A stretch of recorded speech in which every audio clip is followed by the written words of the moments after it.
Okey, Assalamualaikum warahmatullahi wabarakatuh. Saya Muhammad Ali Busyari dalam rancangan podcast bersama A3. Jadi, dalam rancangan kali ini kita ada tetamu daripada A3 iaitu yang pertama kali Danish, Muhammad Danish, yang kedua Muhammad Abi, yang ketiga Muhammad Anas dan last sekali Muhammad Aiman Faisal. Okey. Jadi topik podcast kita pada hari ini adalah topik yang sangat hangat dan seiring dengan peredaran zaman. Tajuk kita senang, AI ataupun panggil Artificial Intelligence. Jadi boleh saya tanya korang apa itu AI? Okey, biar saya terangkan apa itu AI, iaitu dalam bahasa Melayunya ialah kecerdasan buatan. Kecerdasan buatan ni ataupun AI ialah kebijaksanaan satu sistem yang berupaya untuk melakukan satu kerja dan mampu untuk berfikir seperti pemikiran manusia. So itu adalah yang masuk AI. Jadi ni AI ni macam robot lah. Dia mampu fikir, lepas tu jadi boleh mudahkan kita. AI ni yang saya tahu dia bantu manusia buat kerja dengan mudah dan lebih cepat kan. Tapi saya ada tengok satu video ni. Elon Musk cakap AI ni lagi bahaya bagi This is extremely important. The danger of AI is much greater than the danger of nuclear warheads by a lot. Rock, paper, scissors, shoot. I won. This is a good beginning of my plan to dominate the human race.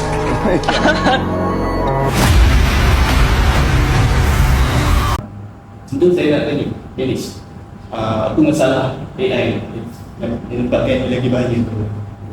Okey, sebelum saya bagi tahu masalah-masalah yang dihadapi bila kita menggunakan AI ni, saya nak tanya, pernah tak korang tengok satu movie, nama movie tu I, Robot?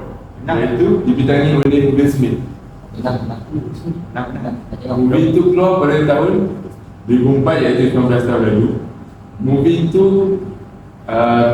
cerita dia adalah tentang satu dunia ni yang telah diganti oleh robot untuk menjadi servis awam yang akan menjaga kebajikan manusia. Tetapi satu robot ni dia telah membunuh seorang manusia, dan setelah disiasat, robot ni ada niat untuk memperhambakan manusia. So, bahaya kan? So, ini saya akan bagi tahu masalah-masalah yang akan dihadapi jika kita menggunakan artificial intelligence. So, yang pertama sekali ialah kadar pengangguran yang meningkat. Kenapa kadar pengangguran meningkat? Sebab para majikan dan tempat kerja akan menggunakan AI untuk yang lebih canggih dan melakukan kerja tanpa ada masalah dan juga cepat. So tenaga kerja yang diperlukan oleh manusia akan berkurang dan juga menjimatkan mereka kerana tidak perlu untuk bayar gaji kepada manusia. Dan kedua ialah masalah manusia terlalu bergantung kepada kecerdasan buatan ini. Contohnya, para pelajar siswa-siswi di universiti ini, setiap kali assignment chat GPT. So di situ akan mengurangkan kita punya ilmu untuk berfikir, upaya untuk berfikir, belajar di situ. Dan yang terakhir sekali adalah privacy dan security, di mana AI ni adalah satu sistem, dan sistem apa-apa pun akan boleh digodam, boleh hack oleh orang-orang luar yang nak mencuri data dan juga maklumat privasi, yang akan mendatangkan bahaya kepada manusia.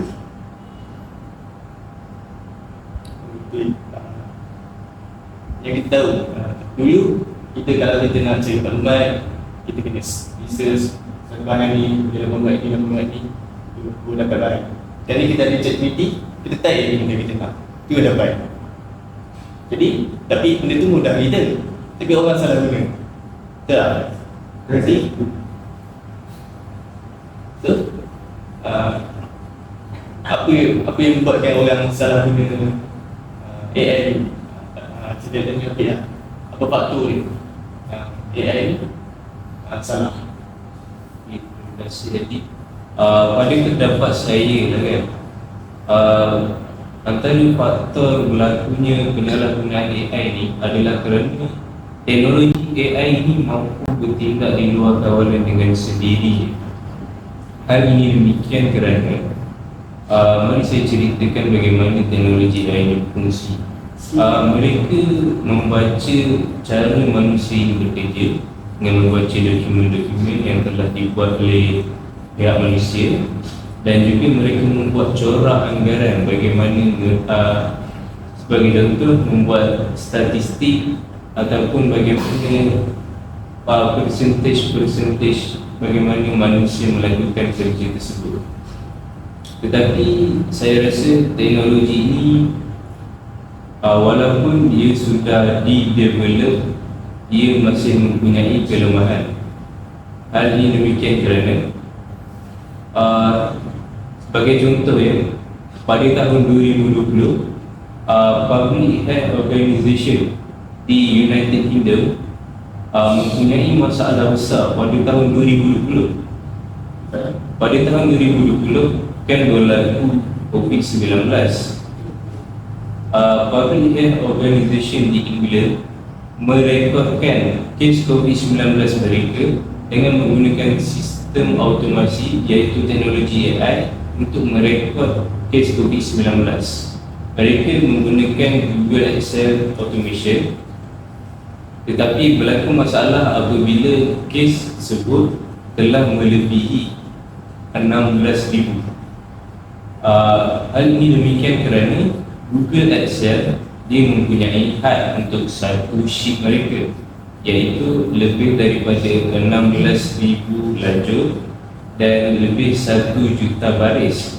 Tetapi pada masa ini, iaitu pada 25 September 2020, kes telah melebihi 16,000. Disebabkan tersebut, ia juga hampir 16,000 kes juga tidak direkodkan dalam United Kingdom. Ini adalah satu masalah besar ya. Selain itu, bukan itu sahaja, antara faktor penyalahgunaan AI ini, teknologi ini mampu dimanipulasi untuk membocorkan maklumat peribadi dan juga maklumat negara. Sebagai contoh, akaun sosial media kita. Sekarang teknologi AI telah digunakan di setiap aplikasi sosial media untuk memudahkan mereka menyimpan maklumat peribadi kita. Tetapi teknologi ini masih boleh digodam oleh pihak luar. Disebabkan mereka boleh digodam, maknanya kita punya maklumat peribadi ini lebih mudah untuk didapati oleh pihak-pihak luar. Bukan peribadi sahaja, malah maklumat negara juga boleh dimanipulasi. Sebagai contoh, masih ingatkan berlakunya election di Amerika Syarikat di Gonzales, di mana Presiden Donald Trump memenangi election tersebut dan menjadi Presiden di Amerika Syarikat pada tahun 2016. Dikatakan bahawa pada tahun tersebut telah berlaku sesuatu manipulasi maklumat dengan menggunakan teknologi AI untuk memanipulasikan bilangan votes untuk Presiden Donald Trump. Jadi sekaligus ia telah memanipulasi keputusan undian untuk Presiden Donald Trump dan mungkin telah membuatkan dia memenangi election tersebut. Jadi pada pendapat saya, ia sangat bahaya lah.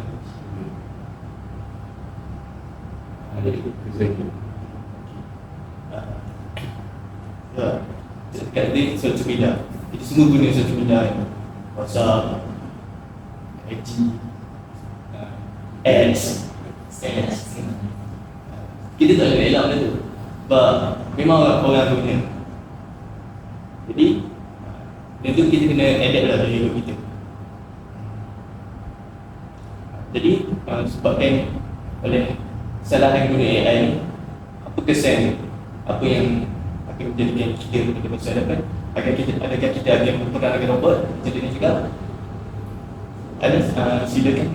Terima kasih kepada Atif kerana memberi saya peluang bercakap pasal kesan-kesan terhadap kesan AI terhadap manusia, pada individu, masyarakat, global dan juga negara. Okay, first saya akan introduce, saya akan memperkenalkan kesan kepada individu. First, pertama sekali, seperti Jadi bercakap, kami dia terlalu bergantung kepada AI. Bergantung kepada AI maksudnya kita tidak ada creativity untuk melakukan perkara yang baru. So kita tidak boleh memberi idea-idea baru tentang sesuatu projek untuk membesarkan lagi, untuk berfikir di luar kotak. So manusia akan terletak pada satu kotak ini dan tidak akan terkeluar pada kotak masa itu dalam seperti sang kancing, sang buaya yang terletak pada sangkar, tidak boleh ke mana-mana, tidak boleh keluar. So itu individu kita tidak boleh keluar, kita tak ada semangat nak keluar. So that itu pertama sekali. Pada kedua, saya akan bercakap pasal masalah kesan kepada negara. Kesan kepada negara terus. So kesan kepada negara, kita tengok kita ada privasi data kita terkeluar pada dunia luar, terkeluar pada dunia. So dia akan, kalau kesan ni pada negara tengok kita. Oh tiba-tiba semua kita maklumat kita keluar. So kita akan memberi masalah pada kita dan juga memberi nama buruk lah. So negara kita dapat nama buruk dan tidak berhubungan dengan negara. So kita akan dapat macam nama kita akan buruk lah. So kita akan tidak macam malam tidak bagus. So kita tidak akan dapat diplomasi pun, kita untuk diplomasi pada negara pun susah untuk lakukan segala kerja, sebab dia akan gunakan sebagai blackmail untuk kita untuk dapat benda yang bagus macam itu. Pun ada macam banyak mentah-mentah yang boleh pakai. So dia boleh curi benda tu pada diorang. Okay, masyarakat, adakah anda pernah tengok Telegram ataupun pernah tengok Telegram anda di scam? Banyak scammer di dalam. Pernah kan? Semua dah pernah kena benda-benda ini. So scammer dia ada video, dia buat video, AI video, untuk macam ada orang pentas, orang duduk di berita television, dia cakap, tapi dia itu semua AI, pasal betul pun dia bagi link, so awak tekan link, awak kena hack, awak kena digodam, mudah digodam, duduk di negara sendiri pun. Okay, global. Okay, seperti di Daniel cakap juga, cerita pasal movie yang akan wujud untuk membunuh kita. Seperti juga Terminator, ada juga cerita tu juga. Berbagai banyak perkara yang boleh berlaku penggunaan AI ni terhadap perkataan, juga kepada kereta kebal. Cuba kalau kita ada kereta kebal macam AI, dia boleh bunuh dia orang tu. Tanpa orang, kalau letakkan tak ada orang mati, dia bunuh orang tapi orang tak mati, ingat orang tak mati. So dia bahaya lah untuk manusia. Seperti kalau kita tengok Palestin, boleh hantar drone je, hantar drone betul. Senanglah kalau perkara itu orang tak boleh lindung. Itulah dari saya. Jadi AI raya lah, apa yang kita dapat sebutkan. Anda ni banyak tengok movie. Okay. Jadi AI ni banyak masalah. Kita masih boleh bendung lagi. Kita masih boleh elak lagi daripada masalah terus berdosa. So saya nak tanya orang jahil kita lah, Aiman, apa langkah-langkah daripada berbagai pihak lah, dari segi ke, daripada global ke, macam mana kita nak kurangkan masalah AI ni? Okay, terima kasih kepada Wan Adi memberi soalan yang sangat menarik untuk dijawab. So, Bismillahirrahmanirrahim. Macam kita tahu, memang ada banyak dah usaha daripada berbagai pihak untuk menyelesaikan penyalahgunaan AI ini.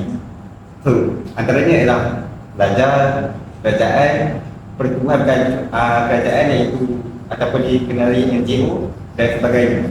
Jadi saya akan menerangkan beberapa contoh usaha-usaha yang untuk misalkan penggunaan AI ini. So yang pertama ialah inisiatif pelajar. So pelajar ni haruslah membuat penyelidikan dan mendapat kesedaran. So pelajar ni mestilah melibatkan diri dalam menyelidik betapa bahayanya potensi penyalahgunaan AI ini dan membantu orang ramai untuk memahami risiko tersebut. Seterusnya, pelajar ni boleh mengembangkan algoritma yang lebih etika untuk mereka cipta AI ini untuk digunakan untuk tujuan yang tidak merugikan. Sepertinya, contohnya saya beri contoh X iaitu Twitter. Banyak, memang dah banyak sangat dah anak-anak muda sekarang ni memang menyebarkan bahan-bahan fitnah ataupun yang tidak elok di laman sosial. So kita sebagai pelajar ni memang mudah terpengaruh. So saya harap kalian semua tidak termasuklah dalam golongan itu ya. InsyaAllah. So yang kedua lah inisiatif kerajaan. Kerajaan ni haruslah menetapkan garisan panduan dan peraturan. Kerajaan boleh memainkan peranan dalam menyusun garis panduan dan peraturan yang lebih jelas mengenai gunaan AI ini untuk membangunkan dan mengelakkan penyalahgunaan AI. So, lagi satu, kerajaan ini boleh membuat kerjasama antarabangsa. Bila kerajaan ini menjadikan kerjasama antarabangsa dengan negara lain, kerajaan boleh memperkuatkan peraturan dan kerangka kerja yang melibatkan penggunaan AI dari secara global. So, yang terakhir daripada saya ialah pertumbuhan bukan kerajaan jadi ataupun NGO. Yang saya tahu setakat sehingga Januari 2022 terdapat satu NGO ini atau dikenali oleh MAIC, Malaysian AI Consortium. Dia bahasa Inggeris. Sorry ya, sorry. Jadi konsulti memang tak tinggi lagi. So NGO ni dia membantu kerajaan juga untuk menyelesaikan penyalahgunaan AI ini. So pertumbuhan ini boleh menyelenggara kempen pendidikan pelajar awam dan meningkatkan kesedaran mengenai bahayanya AI. So itu saja daripada saya. Walaupun ada masalah, banyak masalah AI ni, ada lagi langkah ataupun jangan percaya untuk elakkan daripada terus. Okay.